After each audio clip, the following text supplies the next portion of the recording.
Hello people of God, this is the voice of your evangelist Andre Tossou once again. I'm so happy to be in your midst at this moment, and I'm going to share with you a very compelling message, and the title is The Call to Ministry. The Call to Ministry. You see, when I became a born again Christian first, what I used to pray about most of time is that God use me. God, I want you to use me. When I see pastors preaching, I see people leading prayers and go say, God, this is what I want to do with my life. God, use me.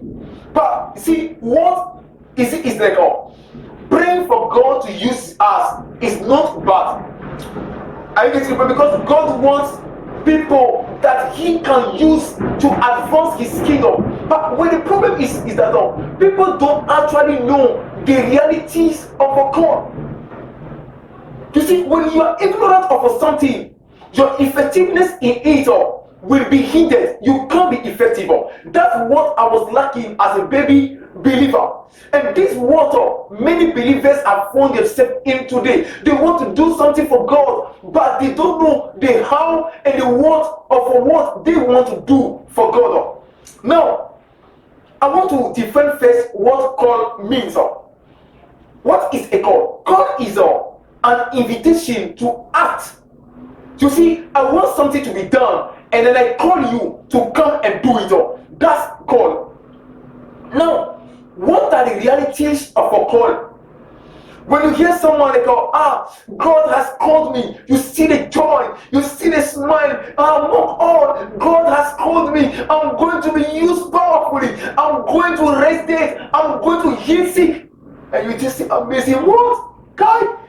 God has a great plan for you. Yes. But I want you to know some realities about this call. The first thing is assurance. When you are not assured of your call, you can never play your role well. You cannot function properly. It is like when we were born, we don't actually know the function of a particular organ. You will never know how to use such organ. Let's assume we have arm, but we don't know how to use the arm. You will never know its function, and the arm will be there and never be profitable to you. Now, let's go quickly to Galatians 1, verse 15 to 16. Galatians 1, verse 15 to 16. Let's go. It reads, but when it pleased God, who separated me from my mother's womb and called me through His grace to reveal His Son in me, that I might preach Him among the Gentiles, I did not immediately confer with flesh and blood. You see, Apostle Paul was assured of his call, and he knows also the specific work God had for him, which is to reach out to the Gentiles. He is saying that God that has called Apostle Peter to the Jews, He's the same one who has called him to the Gentiles, meaning he knew his call and he was assured of it. Many people today, you ask them, they say, God has called me. You ask them, which area has God called you to? They will not be able to tell you that area. They can't tell you the area God has called them into. Are you assured of your call? You must surely tell us which area you have been called to. Now, the second thing I want to talk about is suffering. You know, every call has a period of suffering, a period of training, a period of preparation, and it is not pleasant because many people want the call, but they don't want the school of the call. Let me go quickly to Acts 9, verse 15 to 16, and you will give me reason. Let's go to the book of Acts 9, verse 15 to 16. It is written, but the Lord said to him, go, for he is a chosen vessel of mine to bear my name before Gentiles, kings, and the children of Israel. For I will show him how many things he must suffer for my name's sake. For Christ's sake, you will go into a period of suffering for his sake. You will go through a period of persecution for his name's sake.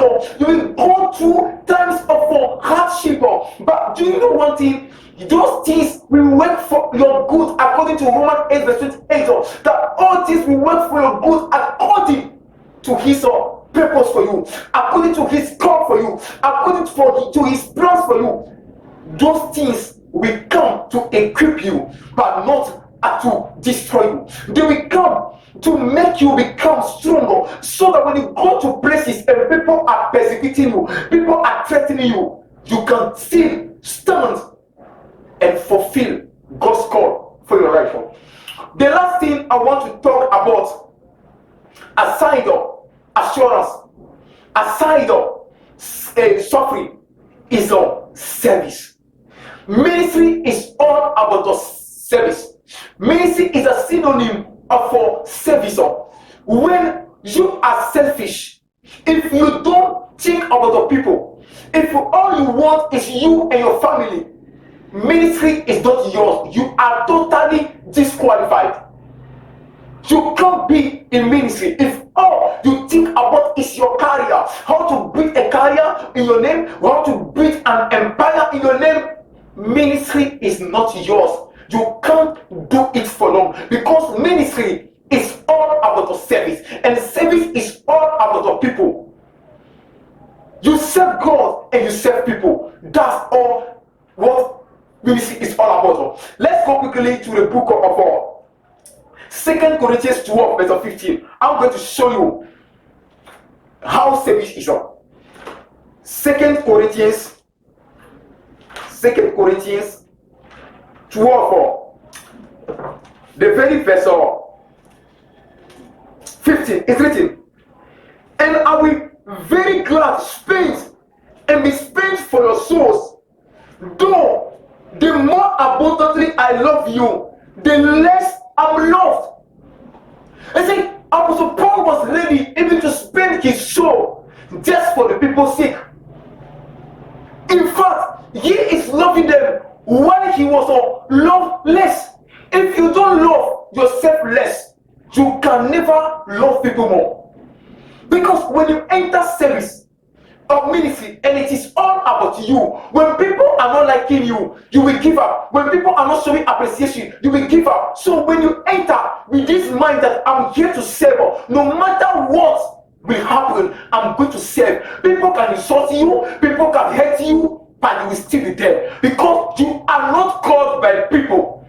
You are called from by God to people. It is God who called you. So when there's a problem, it is God you must go to in place. God, the people you sent me to, they are just hurting me. They are keeping on kicking me. What shall I do? And God will tell you, go and do this. When Moses was in the wilderness, people were about to stone him. He went to God. When David was knitting, people want to stone him. He went to God. He never gone to a man. Try to see what is going on. Because when you go to man, he also has emotion. He will tell you, won't you just store that thing and then have a peace? When you do very well, that's God's call for your life. My brother, my sister, God is still looking for people to use. But you must have assurance that the call is from the Lord.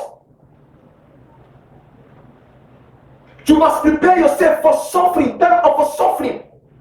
And also, you must have the desire to serve God. The desire to serve God. And with this, God will strengthen you to fulfill his call for your life. The harvest is still plentiful, and God is still looking for people to use. And like Isaiah, let us all just get up and say, in Isaiah 6 verse 8, say, Lord, here I am, use me. These are the people God is looking for. Do you want to be part of those people? Arise and shine, because the call of God is still at hand. Be blessed, and may God keep you. Bye bye.